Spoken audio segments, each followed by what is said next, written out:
Hello दोस्तों, मेरा नाम डीएस प्रसाद साहू है और आज मैं आप लोगों को फिर से नई जानकारी के साथ उपस्थित हूँ। और क्या है, भिंडी के तना छेदक और फल भेदक। तो भिंडी के जो तना छेदक और फल भेदक होता है वो क्या होता है? तो भिंडी के तना छेदक और फल भेदक में 4 अवस्थाएं पाई जाती है। पहला होता है अंडा, दूसरा होता है लार्वा, तीसरा होता है प्यूपा और चौथा होता है वयस्क। तो जो वयस्क मादाएँ होती है वह भिंडी के जो पत्तियाँ होती है और टहनियाँ होती है उसमें अपने अंडे दे देती है। वो अंडों की संख्या 300 से 450 तक हो सकती है। उसके बाद उससे क्या निकलता है, जो लार्वा निकलता है वो क्या करता है, पौधे के तने को छेद करके अंदर घुस जाता है। अंदर घुसने के बाद वह उस छेद को अपने मल से बंद कर देता है। मल से बंद करने के बाद अंदर पूरे तने को खा जाता है। और जब फल लगती हैं तो वहाँ से तने से बाहर निकल के वो फल में छेद करके अंदर घुस जाती हैं और जहाँ से छेद किए रहते हैं उस छेद को भी वो मल से बंद कर देते हैं।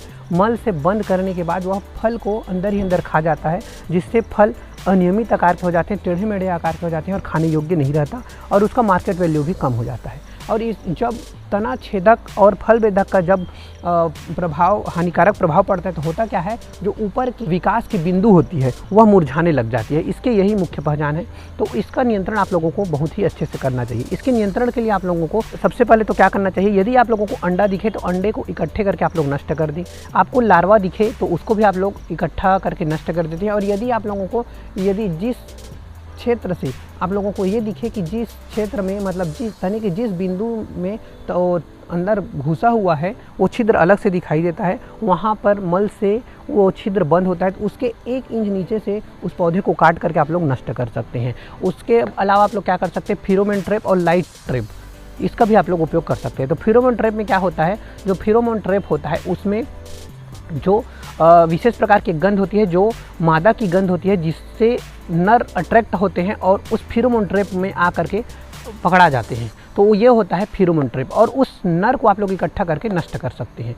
इसी तरह लाइट ट्रैप क्या होता है, लाइट ट्रैप ये होता है कि एक चौड़े मुँह वाले बर्तन ले लीजिए। बर्तन लेने के पश्चात उसमें आप लोग ट्राईपोड के हिसाब से आप ट्राईपोड लीजिए और उसके बीच में एक बल्ब लटका दीजिए और नीचे में चौड़े मुंह वाले बर्तन में पानी भर दीजिए। पानी भरने के बाद उसमें मिट्टी का तेल डाल दीजिए और उसको अच्छे से मिला दीजिए। और यह जब आप लोग इसका उपयोग कर रहे हैं तो शाम को 7 से 10:30 बजे तक उपयोग कर सकते हैं लगभग, क्योंकि इसमें जो कीट रहते हैं, व्यस्क रहते हैं, वो अधिक एक्टिव रहते हैं। उसके बाद क्या करें, वो लाइट ट्रैप जब लाइट जलता है तो जो कीट होते हैं, उसके व्यस्क कीट होते हैं, वो अट्रैक्ट होते हैं। अट्रैक्ट होने के पश्चात वहाँ पर आते हैं और उस बल्ब से टकरा करके वो नीचे गिर जाते हैं। नीचे में जो पानी भरा रहता है, मिट्टी तेल युक्त जो पानी भरा रहता है, उसमें डूब करके वो नष्ट हो जाते हैं। भूमि की तैयारी कर रहे हैं तो गर्मी में आप लोगों को गहरी जुताई कर देनी चाहिए, जिससे क्या होता है, यदि फसल अवशेष बचा हुआ है, उसमें अंडे बचे हुए हैं या फिर लार्वा बचे हुए हैं, जो भूमि में पड़े रहते हैं, वो गहरी जुताई करने से क्या होता है, सूर्य की प्रकाश के पड़ने से वह नष्ट हो जाते हैं। आप लोगों को फसल अवशेष को भी नष्ट कर देना चाहिए। इसके अतिरिक्त आप लोगों को अधिक हो जाता है तो आप लोगों को रासायनिक नियंत्रण में जाना पड़ेगा। तो रासायनिक नियंत्रण के लिए आप लोगों को क्या क्या करना चाहिए, इसके बारे में आप लोगों को बताना चाहूँगा। मैं जो आप लोगों को रासायनिक नियंत्रण के बारे में बताने जा रहा हूँ, उस रसायन का आप लोग प्रति हेक्टेयर के हिसाब से छिड़काव कर सकते हैं। अर्थात जितना अभी आप लोगों को रसायन का मात्रा बताऊंगा उसको 5 लीटर पानी में अच्छे से आप लोग घोल लीजिए।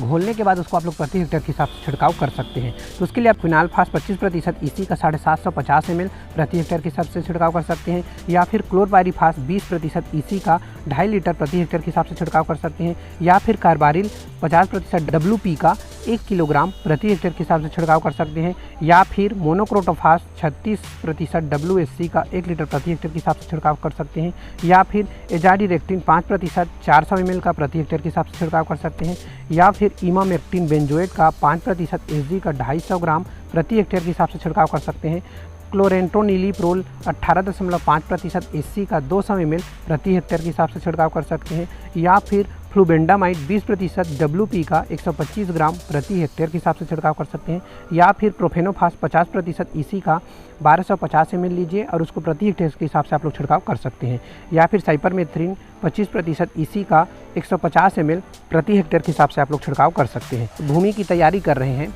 उस समय भूमि में नीम की खली 100 किलोग्राम प्रति हेक्टेयर के हिसाब से आप लोग मिला सकते हैं। जो आप लोगों को पूरी तरीके से इसके बारे में बता चुका हूँ। तो आज के लिए बहुत बहुत धन्यवाद।